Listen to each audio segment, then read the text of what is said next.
Hello friends, welcome to Targeting Goal. Friends, इसमें से भूगोल की प्रश्नोत्तरी हम करेंगे इस वीडियोज़ में।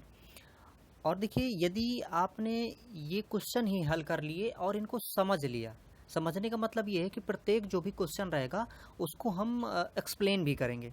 तो अगर आपने एक्सप्लेनेशन उसका समझ लिया है सही से, तो ये क्वेश्चन और इससे संबंधित आने वाले और भी जो क्वेश्चन है वो आसानी से आप हल कर लेंगे।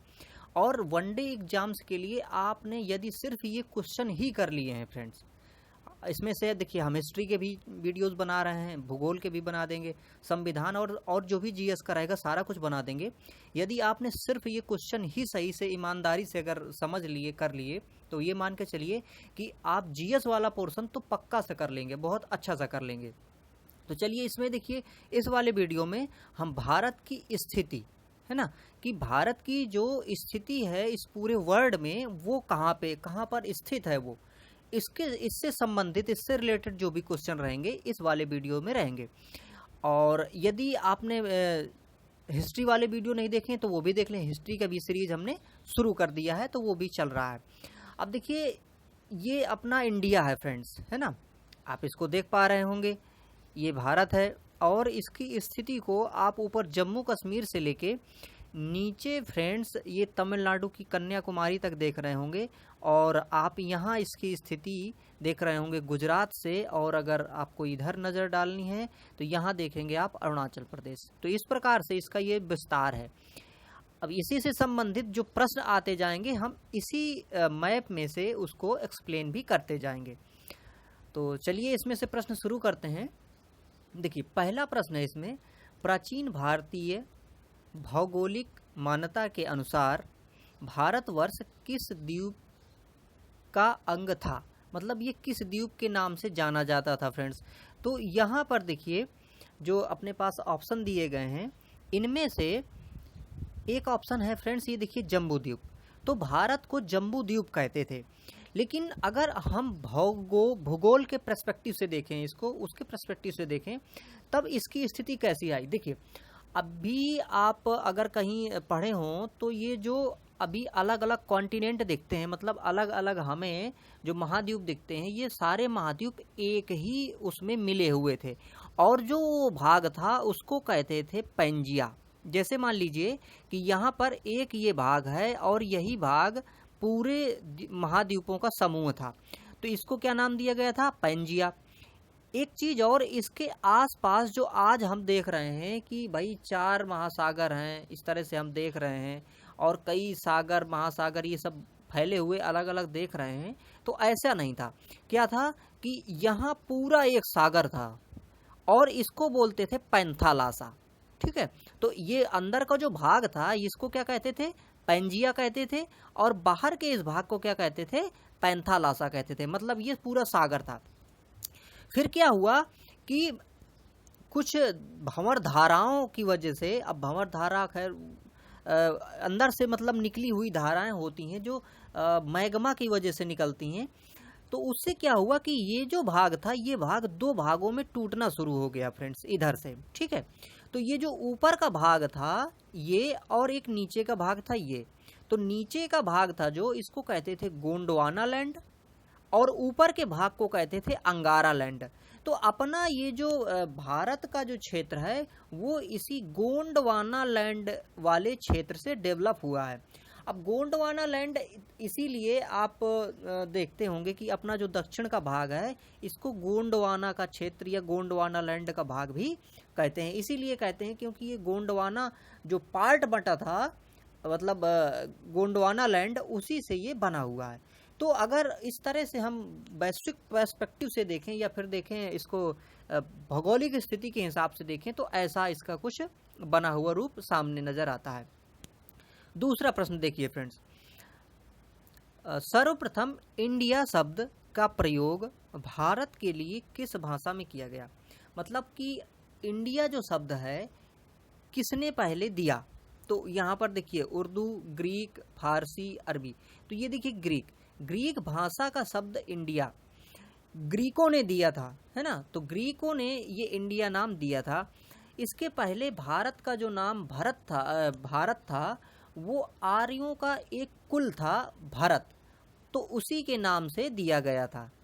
तो एक ये भारत का ऐसे नामकरण हुआ, फिर इस तरह से हुआ, और फिर हिंदुस्तान जो है फ्रेंड्स वो मतलब कि अरबी लोगों ने, फारसी लोगों ने उसको क्या कहा, हिंदुस्तान कहा। तो इस प्रकार से हम ये कह सकते हैं कि ग्रीक जो नाम दिया गया है, इंडिया का नाम वो ग्रीक भाषा में है और ग्रीकों द्वारा वो दिया गया है। अब देखिए अगला प्रश्न है, भारत की मुख्य भूमि की दक्षिण सीमा क्या है? मतलब अपना जो इंडिया है पूरा, आपको अभी मैप देखिए हम दिखाए भी थे, और इसको अगर मैं छोटा सा ऐसा आपको ड्रॉ करके बताऊं तो देखिए ये जो क्षेत्र है ये इस तरह से बनता है, ठीक है। तो यहाँ पर देखिए फ्रेंड्स, इसका ये पूछ क्या रहा है कि भारत की मुख्य भूमि, ठीक है, मुख्य भूमि का दक्षिणी सीमा क्या बनेगी, इधर बनेगी। और ये जो क्षेत्र है ये तमिलनाडु का क्षेत्र है, और तमिलनाडु में भी ये नीचे क्या है, कन्याकुमारी का क्षेत्र है। तो ये जो है इसकी माप क्या है, अंश में माप क्या है फ्रेंड्स? तो अंश में माप के लिए यहाँ पर आप देख रहे होंगे अपने पास ऑप्शन है 6 डिग्री 4 मिनट उत्तरी अक्षांश, 7 डिग्री 4 मिनट उत्तरी अक्षांश, 8 डिग्री 4 मिनट उत्तरी अक्षांश और 6 डिग्री 8 मिनट उत्तरी अक्षांश। तो फ्रेंड्स यहाँ पर देखिए 8 डिग्री 4 मिनट उत्तरी अक्षांश, ये सीमा है किसकी, भारत की सबसे दक्षिणी बिंदु की। अब देखिए ये मुख्य भूमि का दक्षिणी बिंदु है। अब यहाँ पर आप ये जो देख रहे होंगे टर्म की 8 डिग्री 4 मिनट उत्तरी अक्षांश, तो 8 डिग्री 4 मिनट उत्तरी अक्षांश का मतलब क्या है? देखिए अपना जो पूरी पृथ्वी है, ये पूरा जो अगर हम ये ग्लोब की बात करें तो देखिए ये इसका क्या है, इक्वेटर है, मतलब ये भूमध्य रेखा है, और भूमध्य रेखा के ऊपर अपनी भारत की स्थिति फ्रेंड्स यहाँ पर है। इसका मतलब ये नीचे से देखिए, अब इसके अगर इसको हम पृथ्वी को पूरा बीच से डिवाइड कर देते हैं तो ऊपरी भाग को क्या कहते हैं, इसको उत्तरी गोलार्ध, और नीचे वाले को क्या कहते हैं, दक्षिणी गोलार्ध। अब उत्तरी गोलार्ध में क्या, अब देखिए और इस एक चीज और, जो इस तरह वाली रेखाएं होती हैं इनको हम क्या कहते हैं, अक्षांश कहते हैं। तो ऊपर की ओर ये है, देखिए भूमध्य रेखा से कितना ऊपर की ओर, 8 डिग्री 4 मिनट है फ्रेंड्स। तो इस प्रकार से भारत की जो मुख्य भूमि है उसका दक्षिणतम जो बिंदु है या भाग है वो 8 डिग्री 4 मिनट उत्तरी अक्षांश पर है। अगला क्वेश्चन है, भारतीय मानक समय आधारित है। ऑप्शन है 80 डिग्री पूर्वी देशांतर, 80 डिग्री पश्चिमी देशांतर, 82 डिग्री 30 मिनट पूर्वी देशांतर और 82 डिग्री 30 मिनट पश्चिमी देशांतर। तो इसमें से भारत का जो मानक समय है वो कहाँ से है, वो है 82 डिग्री 30 मिनट पूर्वी देशांतर। अब देखिए ये कैसे है, ये क्या है कि जैसे अपना जो मानक टाइम है, वैश्विक मानक टाइम है, वो लिया गया है कहाँ से, इंग्लैंड से लिया गया है। इंग्लैंड से जो एक रेखा चलती है उधर से, और हमारी जो स्थिति है अगर हम पूरे इसकी ग्लोब की बात करें तो अगर इंडिया इधर है मान लीजिए, तो ब्रिटेन इधर है, तो यहाँ से यहाँ की ओर चलना पड़ रहा है हमें, तो इसलिए ये पूर्व दिशा की ओर है। लेकिन कितना चलना पड़ रहा है, चलना पड़ रहा है 82 डिग्री 30 मिनट चलना पड़ रहा है। तो इस हिसाब से हमने इधर से ये माना है। भारत का प्रामाणिक समय उस स्थान का स्थानीय समय है जो स्थित है, मतलब कि ये जो हमारा प्रामाणिक जो समय है वो समय कहाँ से लिया गया है, भारत की स्थिति में से, दिल्ली के समीप से, कोलकाता के समीप से, इलाहाबाद के समीप से या फिर भोपाल के समीप से। तो ये फ्रेंड्स इलाहाबाद के यानी प्रयाग के समीप से लिया गया है। और इसको देखिए मैं मैप में आपको थोड़ा सा इंडिकेट कराता हूँ इधर। अब देखिए फ्रेंड्स ये है अपना इंडिया, और इसमें से ये देखिए, अब यहाँ पर फ्रेंड्स ये है इलाहाबाद, ठीक है, जिसे हम प्रयागराज कह रहे हैं। अब ये यूपी में है, और यहाँ से ये फ्रेंड्स नीचे को ऐसे एक लाइन ये ड्रॉ की गई है ये। अब ये जो लाइन है यही हमारा मानक समय बताती है। अब ये मानक समय में एक चीज और देखिए, प्रश्न अभी हो सकता है इसमें आगे ही हो। देखिए ये मानक समय जो है ये यूपी से गुजर रही है ये लाइन, ठीक है, फिर नीचे आए आप तो ये मध्य प्रदेश से गुजर रही है, उसके और नीचे आए तो ये छत्तीसगढ़ से गुजर रही है, और नीचे आए फ्रेंड्स तो यहाँ पर हमें मिलेगा ये उड़ीसा, और फिर मिलेगा हमें ये क्या, आंध्र प्रदेश। तो तो इस प्रकार से ये जो रेखा है इस तरह से गुजर के आती है। तो इन प्रदेशों से ये रेखा क्या करती है, होते हुई चलती है।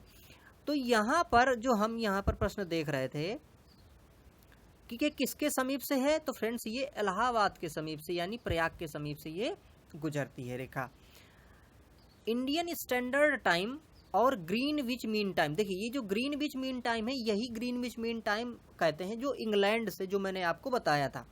तो वहां से कितना अंतर है, तो वहां से हमारे इधर के टाइम में जो अंतर है फ्रेंड्स, वो ऑप्शन में देखिए क्या है, 5 घंटा 10 मिनट, 5 घंटा 20 मिनट, 5 घंटा 30 मिनट और 5 घंटे 40 मिनट। कितना अंतर है, 5 घंटे 30 मिनट का अंतर है। और ये 5 घंटे 30 मिनट आगे है हमारा साइन।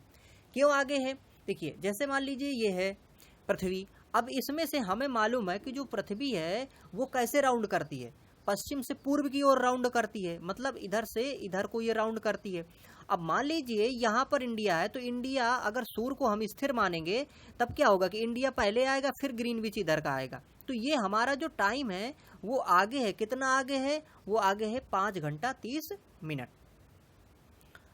अगला देखिए, भारत का ध्रुव दक्षिण भाग की भूमध्य रेखा से दूरी कितनी है। अब देखिए यहाँ पर एक बात देखिए, ध्रुव दक्षिण का मतलब सबसे दक्षिण।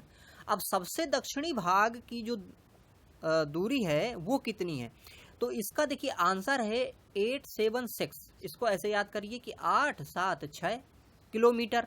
अब इसका ये मतलब क्या है, देखिए ध्रुव दक्षिण जो ये भाग कह रहा है, इसका मतलब देखिए मैप में देखिए थोड़ा सा, यहाँ पर दक्षिणी भाग जो मुख्य भूमिका है वो तो दक्षिणी भाग हमें नजर आता है कि इधर है तमिलनाडु में कन्याकुमारी, लेकिन वास्तविकता ये है कि सबसे अगर हम दक्षिणी भाग की बात करेंगे फ्रेंड्स, तो अंडमान निकोबार द्वीप समूह में सबसे दक्षिणी भाग है इधर निकोबार द्वीप में, और इसको बोलते हैं पिग्मिलियन पॉइंट या फिर बोलते हैं इसको क्या, इंदिरा पॉइंट। आगे प्रश्न भी आएंगे इससे संबंधित।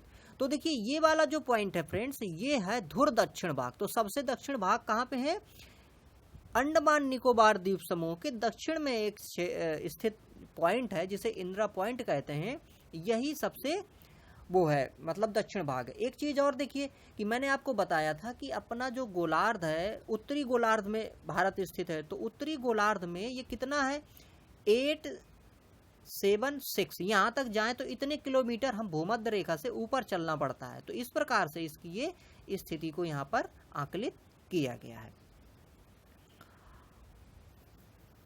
अब देखिए भारत, अगला प्रश्न है, भारत की स्थलीय सीमा की लंबाई बताना है।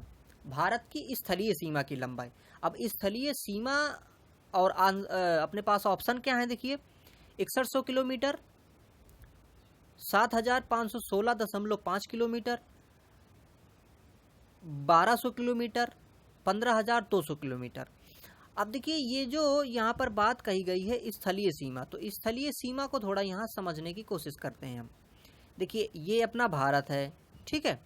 अब इस भारत में जो स्थलीय सीमा का मतलब है, स्थल का मतलब ये है कि ऐसी सीमा जो स्थल से घिरी हुई है, जो जल से नहीं घिरी हुई है। तो वो सीमा इधर देखिए गुजरात के ऊपरी पॉइंट से फ्रेंड्स नीचे। अब देखिए गुजरात एक कैसा पॉइंट होगा कि यहाँ पर देखिए समुद्र भी है, ठीक है, इसके ऊपर जाएं आप यहाँ, तो यहाँ से स्थल है, स्थल से ये सीमा, ये सीमा इधर, ठीक है। फिर आप इधर जाएं, इधर जाएं, इधर जाएं, और ये राउंड इतना, फिर ये, और फिर आप इधर से देखिए ये घूमते हुए ये पूरा है ना, ये तो ये वाला जो क्षेत्र है फ्रेंड्स वही पूछ रहा है, ये स्थलीय सीमा जो स्थल से टच हुई सीमा है, तो इसकी वो पूछ रहा है कि लंबाई कितनी है। तो देखिए इधर पर अपने पास जो ऑप्शन थे वो मैंने आपको बताए थे, तो इसकी जो पूरी लंबाई जो मैंने आपको फिगर में दिखाया ये है कितनी, 15,200 किलोमीटर है फ्रेंड्स।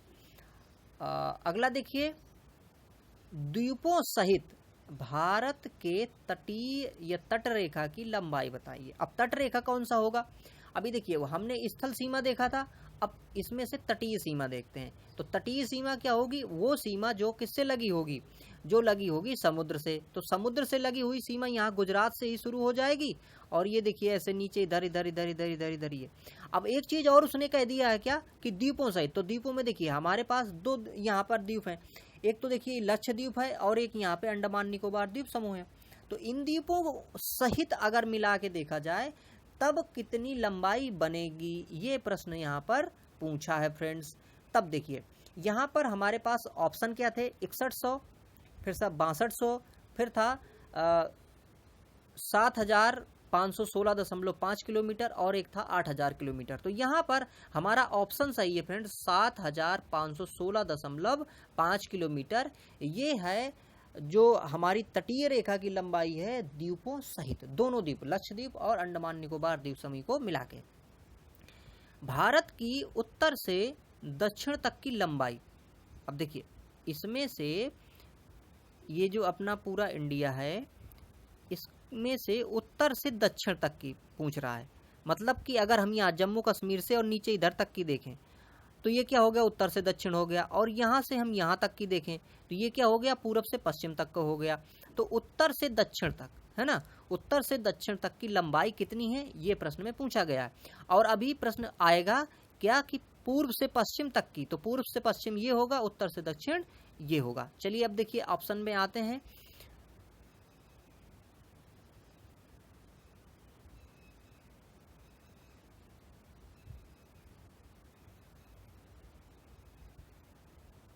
तो ये देखिए फ्रेंड्स, इधर पर ये पूछ रहा था उत्तर से दक्षिण तक की लंबाई पूछ रहा था। तो इसमें से देखिए 2933 है, 3214 है, 3124 है और 3412 है। तो इसमें से क्या है कि उत्तर से दक्षिण ये वाली जो लंबाई है ये है कितनी, 3214 है फ्रेंड्स। इसके बाद देखिए अगर भारत में पूर्व से पश्चिम की लंबाई पूछे, जो मैंने आपको इंडिकेट करके बताई थी, तो ये कितनी है 2933। मतलब 2933 ऐसे है, 3214 ऐसे है, 2933 ये और 3214 ये। अगला देखिए भारत की तट रेखा की लंबाई। अब यहाँ पे अगर भारत की तट रेखा की लंबाई सिर्फ पूछ रहा है, लेकिन यहाँ पर द्वीप समूह सहित या द्वीपों सहित नहीं पूछ रहा है, तब उसकी लंबाई क्या हो जाएगी, थोड़ी कम हो जाएगी। वो कितनी होगी, ऑप्शन है देखिए 6100, 6200 और 6175 और 6500। तो ये है फ्रेंड्स 6100, मतलब कि 6100 किलोमीटर ये है पूरी, अगर हम तटीय रेखा मापें छोड़ के क्या द्वीपों को, तो ऑप्शन इसका ए सही होगा। अगला देखिए भारत का क्षेत्रफल विश्व के कुल भौगोलिक क्षेत्रफल का कितना है। मतलब अगर पूरे हम विश्व का क्षेत्रफल देखें और अपने भारत का क्षेत्रफल देखें तो भारत का क्षेत्रफल कितना है पूरे विश्व का, तो ये है फ्रेंड्स देखिए ऑप्शन है 2.2%, 2.4%, 2.8% और 3.2%। तो ये है फ्रेंड्स कितना, 2.4% हमारा ये क्षेत्र है पूरे विश्व के क्षेत्र का। अगला क्वेश्चन है भारत के कुल क्षेत्रफल का कितना प्रतिशत भाग पर्वतीय क्षेत्र। अब देखिए कंडीशन क्या है, मध्य समुद्र तल से 2135 मीटर की ऊंचाई पर, मतलब कि ऐसा क्षेत्र जो पर्वतीय क्षेत्र हो और उसकी ऊंचाई भूमध्य जो सागर तल है उससे 2135 मीटर की ऊंचाई पर हो, तो वो क्षेत्र कितना है। तो फ्रेंड्स वो क्षेत्र है हमारे इधर पे मात्र 10.7%, मतलब कि इसका ऑप्शन ए सही है। और देखिए अगला, संपूर्ण भारत में कितने प्रतिशत भूभाग पर पर्वत हैं। अगर ये बात कही जाए कि पर्वत कितना है, ये पर्वत और पहाड़ी कितना है, तो देखिए अगर 1000 मीटर या उससे ऊपर का अगर ऊंचाई का कोई भी अगर माउंटेन है तो उसको हम क्या कह देते हैं कि पर्वत है ना, और पहाड़ियाँ उससे थोड़ा छोटी होती हैं। तो ये वाला जो क्षेत्र पूरा मिला के, मतलब पहाड़ी और पर्वतीय पूरा क्षेत्र है वो कितना है, तो ऑप्शन है 10.7%, 18.6%, 29.3% और 43.0%। मतलब कि इसमें से सी ऑप्शन सही होगा इसका 29.3%, मतलब कि 29.3% पहाड़ी क्षेत्र भारत का है। संपूर्ण भारत में कितने प्रतिशत भूभाग पर पठार कितना है, ऑप्शन है आपके पास 10.7, 18.6, 27.7, 29.3%। तो इसमें से फ्रेंड्स 27% क्या है, 27.7% पठारी क्षेत्र है अपने भारत में। अगला क्वेश्चन है संपूर्ण भारत में कितने प्रतिशत भूभाग पर मैदान है। तो मैदान का क्षेत्र कितना है, ऑप्शन है देखिए 10.7%, 18.6%, 27.7% और 43.0%, मतलब 43%। तो फ्रेंड्स इसका ऑप्शन डी सही होगा, 43%। तो 43% में क्या है, मैदानी क्षेत्र है, जो कि काफ़ी अच्छा क्षेत्र है, जहाँ पर हम कृषि अच्छे ढंग से फ्रेंड्स कर सकते हैं। अब देखिए अगला प्रश्न है, भारत की प्रादेशिक जल सीमा समुद्र तट से कितने समुद्री मील की दूरी तक है। देखिए जो समुद्री मील होती है वो अपनी साधारण मील से थोड़ा बड़ी होती है। तो ये क्या पूछ रहा है कि प्रादेशिक जल सीमा। अब ये प्रादेशिक जल सीमा और अगले में देखिए आएगा क्या, संलग्न क्षेत्र और एक आएगा आर्थिक क्षेत्र। ये तीन चीजें समझनी है हमें। तो प्रादेशिक जल सीमा, संलग्न क्षेत्र और आर्थिक। अब देखिए इसमें से समझते हैं प्रादेशिक जल सीमा का मतलब क्या है। देखिए जैसे ये अपना क्या है कि इंडिया है, ठीक है। अब इसमें से यहाँ पर देखिए जिसको हम तट रेखा देख रहे थे, ये तो तट रेखा का एक आधार होगा। आधार का मतलब ये कि जैसे मान लीजिए कि कोई अंदर को भाग घुसा हुआ है, कोई बाहर को थोड़ा सा निकला हुआ है, तो इन भागों को समान करके एक आधार रेखा बनाई जाती है। आधार रेखा बनाने के बाद में फिर यहाँ से बाहर की ओर, क्योंकि देखिए ये जो जल क्षेत्र है ना, तो इस जल क्षेत्र में आखिरकार हमारा अधिकार होना चाहिए, लेकिन हमारा अधिकार कितना होना चाहिए, इसके लिए अंकटाड एक कमेटी बनी थी वैश्विक लेवल पे। उन्होंने ये निर्धारित किया था कि जो भी ये क्षेत्र है, ये क्षेत्र किस देश के क्षेत्र में से कितना आएगा, इसको निर्धारित करने के लिए अंकटाड कमेटी ने ये निर्धारित किया कि भाई इसका इतना क्षेत्र, इतना क्षेत्र, इतना क्षेत्र ये आएगा अपने अपने उसमें। तो आप समझ रहे होंगे कि आधार रेखा जो ये है, और इससे जो जा रहा है इधर को प्रादेशिक सीमा हो, संलग्न क्षेत्र हो, या फिर अपना आर्थिक जोन हो। तो देखिए जो प्रादेशिक सीमा, संलग्न क्षेत्र, तो प्रादेशिक सीमा का मतलब क्या हुआ कि ये जो आधार रेखा है, आधार रेखा से अगर इधर को हम 12 माइल जाएं, है ना, 12 समुद्री मील जाएं, तो वो जो क्षेत्र मिलेगा वो क्षेत्र होगा इसका कौन सा, प्रादेशिक सीमा का, जो कि इसमें से प्रश्न पूछ रहा था। अब देखिए प्रादेशिक सीमा और फिर इसके बाद में अगर हम और आगे बढ़ते हैं तो दूसरा मैंने बताया था संलग्न क्षेत्र। तो संलग्न क्षेत्र क्या होगा कि आधार रेखा से 24 मील तक होगा। तो प्रादेशिक सीमा 12 मील तक और संलग्न क्षेत्र कितना होगा, 24 मील तक। और एक आर्थिक क्षेत्र होता है, इकोनॉमिक जोन वाला जो क्षेत्र होता है वो होता है 200 मील तक। तो ये देखिए 3 प्रश्न थे, मैंने इनको एक में ही वैसे समेशन कर दिया ताकि आपको समझ आ जाए। तो आपको याद रखना है 3 सीमाएं, कौन सी, प्रादेशिक सीमा, संलग्न सीमा और इसके बाद एकांतिक आर्थिक सीमा या आर्थिक क्षेत्र। तो इनका आपको दूरी याद रखनी है फ्रेंड्स। अगला देखिए, भारत के कितने राज्य समुद्र के किनारे पर हैं। मतलब कि ये जो हम क्षेत्र देख रहे थे कि समुद्र से जुड़े हुए जो भी हैं तो कितने हैं, इसको हम देखते हैं। तो इसको देखिए हम सीधे सीधे पहले मैप में ही देख लेते हैं, ठीक है। चलिए इधर आते हैं हम और इसमें से इंडिकेट करना शुरू करते हैं। तो हम देखते हैं यहाँ पर कि पहला देखिए गुजरात से शुरू होता है, तो यहाँ गुजरात हुआ 1, ठीक है। इसके बाद हम आए महाराष्ट्र हुआ 2, फिर गोवा 3, कर्नाटक 4, फिर ये 5 केरल, फिर यहाँ आया 6, फिर ऊपर आओ देखो 7, और फिर आप इधर को जाओ 8 उड़ीसा, फिर यहाँ पे ऊपर जाओगे तो मिल जाएगा ये पश्चिम बंगाल, मतलब 9, मतलब कि 9 क्षेत्र हुए। अब देखिए यहाँ से क्रम से और एक बार फिर देखिए, सबसे पहले यहाँ गुजरात किससे लगा है, जल क्षेत्र से लगा है। और नीचे आइए यहाँ पे महाराष्ट्र किससे लगा है, जल से लगा है। आपको ज़्यादा रटना नहीं है फ्रेंड्स, अगर ये जैसे मैं समझा रहा हूँ अगर आप इसको समझ लेंगे ना, दिमाग में रख लेंगे तो ये काम कर जाएगा फ्रेंड्स, मज़ा आ जाएगा आपको। तो देखिए हाँ, गुजरात, महाराष्ट्र और नीचे आइए गोवा, गोवा के नीचे और आइए कर्नाटक, कर्नाटक के नीचे आइए केरल, केरल के इधर आइए देखिए तो तमिलनाडु, फिर आंध्र प्रदेश और फिर ये उड़ीसा, और फिर यहाँ आएंगे आप तो आ जाएगा पश्चिम बंगाल। तो ये क्षेत्र लगे हुए हैं। तो इस प्रकार से हम देखते हैं कि 9 राज्य क्या हैं उससे से जुड़े हुए हैं, ये संलग्न है। और वही देखिए यहाँ पे पूछ रहा था कि भारत के कितने राज्य समुद्र के किनारे लगे हैं। ऑप्शन था आपके पास, क्या था, 7, 8, 9, 10। तो आप मार्क कर देंगे तुरंत से, क्या 9, आंसर सी हो जाएगा इसका। अगला प्रश्न है, भारत में सबसे लंबी तटरेखा वाला राज्य। तो देखिए जो तटरेखा हमने देखी ही है, तो सबसे लंबी तटरेखा जो है फ्रेंड्स वो है किसकी, गुजरात की। अब देखिए एक चीज और, अगर वो सिर्फ ऐसे ही, अगर यहाँ पर पता है क्या दिया होता, यहाँ पर यदि वो दिया होता अंडमान निकोबार द्वीप समूह फ्रेंड्स, तो फिर वो सही होता। क्योंकि अगर हम प्रदेश और जो केंद्र शासित प्रदेश अगर उन सबको मिला दें तो सबसे जो लंबी तटरेखा बनती है वो बनती है अंडमान निकोबार द्वीप समूह की। लेकिन अगर राज्यों की बात करेंगे तो राज्यों में गुजरात की तटरेखा सबसे लंबी होती है फ्रेंड्स।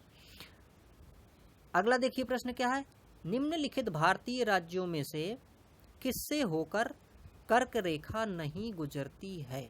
अब फ्रेंड्स कर्क रेखा के बारे में थोड़ा सा हम समझते हैं। आप जानते हैं कि जो पूरी अपनी ग्लोब है उस ग्लोब में 3 तरह की रेखाएं मुख्यतः पाई जाती हैं। कौन कौन सी, आप जानेंगे कि एक तो भूमध्य रेखा ही हो गई, उससे अब अगर 23 डिग्री 23.5 डिग्री ऊपर को आप जाएंगे तो आपको मिल जाएगी कर्क रेखा, और अगर भूमध्य रेखा से 23.5 डिग्री नीचे को जाएंगे तो आपको मिल जाएगी मकर रेखा। अब ये देखिए जो कर्क रेखा है, कर्क रेखा भारत को लगभग 2 भागों में विभाजित करती है फ्रेंड्स। तो इसका मतलब ये है कि कर्क रेखा कई राज्यों से गुजर के जाती होगी। तो वो कौन कौन से राज्य हैं वो यहाँ पर हमें बताने हैं।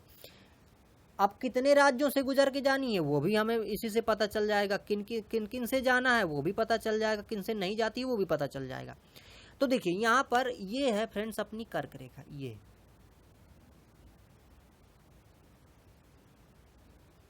और इसको ये ड्रॉ करते हैं हम, ये ठीक है, आप इसको देख पा रहे होंगे।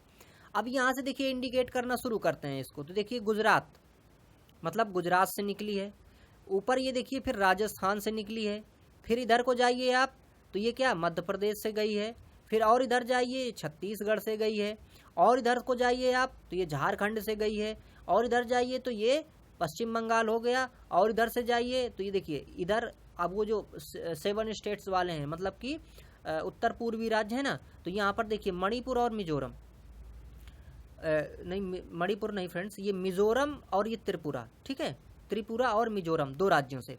तो इनसे वो होके गई है। तो यहाँ से आप काउंट भी करके देख सकते हैं, क्या देखिए 1 है ना, फिर 2, 3, 4, 5, 6, 7, 8 से होके गई है। किन से होके गई है आप इसको आसानी से इस मैप में फिर से देख सकते हैं। एक तो गुजरात से गई है, फिर राजस्थान से गई है, फिर मध्य प्रदेश से इधर से गई है, फिर ये छत्तीसगढ़ हो गया, फिर इधर झारखंड हो गया, फिर इधर पश्चिम बंगाल हो गया, फिर इधर हो गया फ्रेंड्स एक हो गया त्रिपुरा और एक हो गया मिजोरम। तो इस प्रकार से इन राज्यों से वो होके गई है। अब देखिए कोई भी प्रश्न आए इसको आराम से हल कर सकते हैं हम लोग। देखिए ये था प्रश्न, है ना, प्रश्न था कि निम्नलिखित भारतीय राज्यों में से किससे होकर कर्क रेखा नहीं गुजरती है।